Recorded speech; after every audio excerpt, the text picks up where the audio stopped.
The spleen. The spleen is part of your lymphatic system. It's actually the largest lymphatic organ that you've got in your body, and it does so many things. So it filters and it monitors your blood to make sure that it's running effectively with the right nutrients in and it's not just clogged up with waste.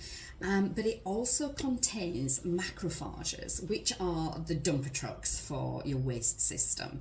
And so they're really important, and they're all within the spleen. Now, also within there is white blood cells, which are the cells which are in charge of making you fight infection, feel better, basically the stuff to heal you.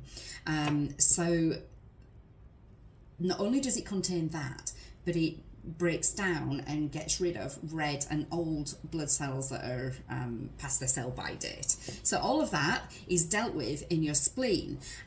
Now, I don't know if you've ever seen it, but one thing before we started doing this that I noticed is, oh, like he's been stabbed in the spleen, you know, when you watch something, a movie or something. And so the other really big thing that the spleen does is that it increases your blood flow fast. So if you have an injury, it'll increase the blood flow faster than it normally would to send everything that you need to heal to the site of infection, which is where our post-surgery patients need a good spleen as well, hence detoxing before you go in for surgery. But that's why if you've been stabbed through the spleen's not working properly at that point. And not that we deal with anyone who's been stabbed through the spleen, it's just that we've seen it in movies. That obviously if you can't generate the increase in blood flow faster to heal you, then being stabbed through the spleen is an issue.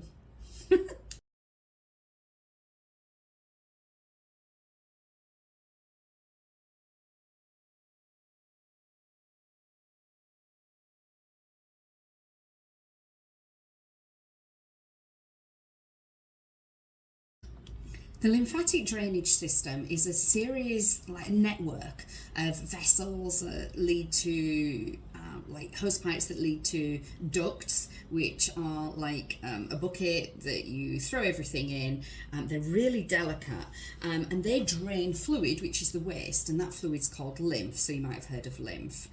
And now that waste then empties back into your bloodstream, ends up going, some of it goes back, some of the good stuff that your body can filter through will go back into your body, but the majority of it will leave you through your waste system when you pee it out.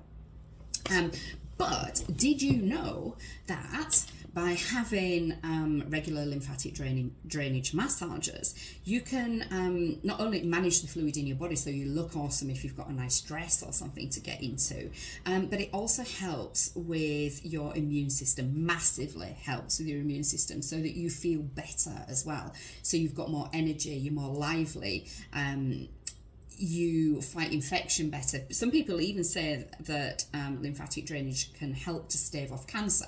Now, I'm not sure about that. We've used it with patients after they've had surgery, say mastectomy, and if they've had chemotherapy, to get those toxins out of their body. That's where we started out. Yeah, it really helps you feel better because the waste isn't just hanging around in your body, and it helps your immune system as well.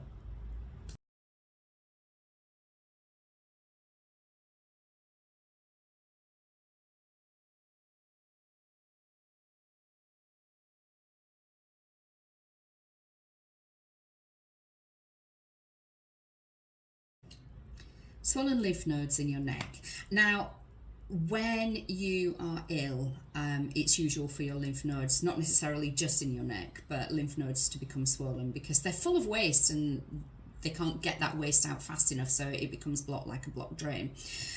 But the reason for that is because your lymphatic system not only helps you look awesome, so that you lose size because this waste fluid isn't knocking around your body anymore. It doesn't, and it's not only there to help you heal faster after surgery, but the lymphatic system has, or your body has, red blood cells and white blood cells. White blood cells are also called lymphocytes. So Now you're starting to understand these lymphocytes, lymph, are in your lymphatic system, and these are the things that help you to fight infection. So by speeding up the way that the lymphatic system works, you're also speeding up your healing, speeding up your immune system, making it so that if you feel sick, you get better quicker, generally speaking. I mean, there's obviously lots of exceptions to that rule depending what's wrong with you, but it only clears out waste, it does good.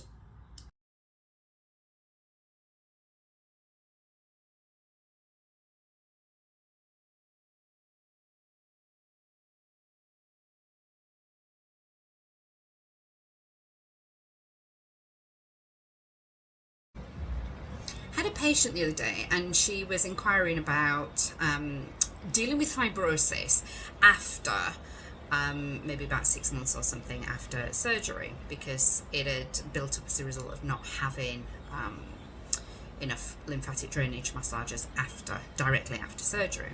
So I said there's a different couple of ways that we can deal with that, and until you meet someone, it's really like almost impossible to know, because it's a hands-on therapy. It's not something that we're doing easily over the phone. We're touching you, we're feeling you, and we're understanding how your body's reacting while we're working. But she was asking about the machines that we use, and we use different machines. So I sent her some links that we have on our website about our radiofrequency and cavitation, about the mechanical lymphatic drainage, and also about the deep oscillation.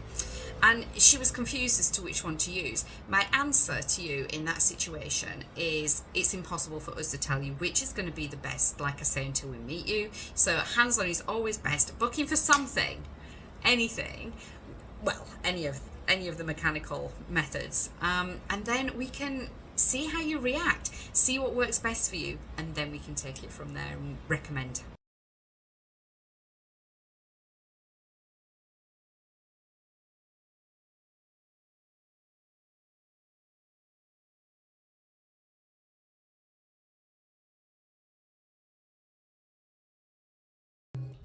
Manual lymphatic drainage is when we actually use our hands in different ways to drain your lymphatic system.